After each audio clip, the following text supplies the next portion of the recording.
Hi everyone, today we're going to have some fun looking at the difference between 3/4 and 6/8. Because in actual fact, we can have some fun when we try to compare these two time signatures together.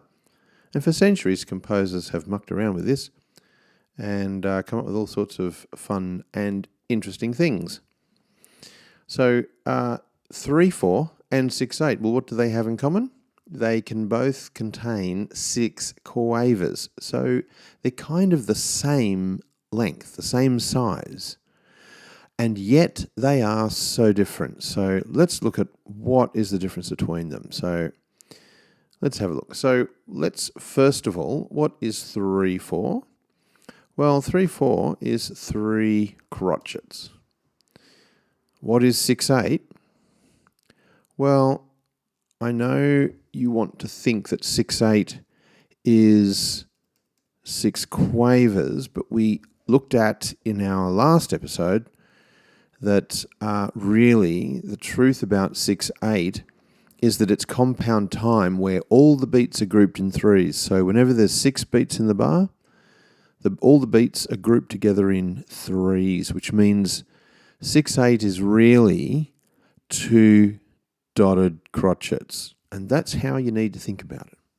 So now our comparison is a little more interesting. So look at this.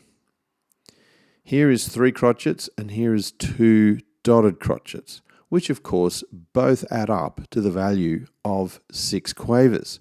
So if I put 6 quavers in each of these, then it's going to reveal what is really going on here. And there it is. 3/4 is 3 groups of 2, and 6/8 is 2 groups of 3. So now what we really have is a shifting of accents. And so it makes it very easy to make music that plays around with this. So you can see here that we really have an accent on each crotchet beat. Why?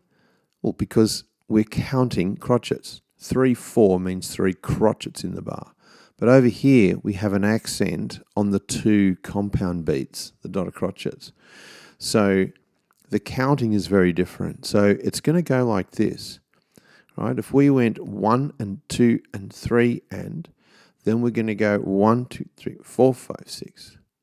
All right, so if we put the 2 of those together, then it's going to sound a little bit like this. We're going to be going 1 and 2 and 3 and 1, 2, 3, 4, 5, 6. 1 and 2 and 3 and 1, 2, 3, 4, 5, 6. 1 and 2 and 3 and 1, 2, 3, 4, 5, 6.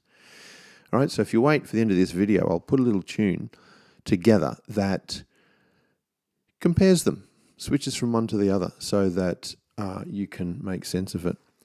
And if you want to go and listen to some interesting music, I'm sure many people will be familiar with Pirates of the Caribbean, the song, Hans Zimmer.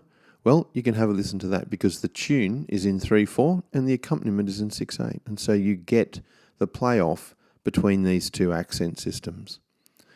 The song from West Side Story, Leonard Bernstein, I Want to Live in America, is also another song where it just literally switches from 3/4 to 6/8. Right, so that's what we call, now let's reveal the word Hemiola.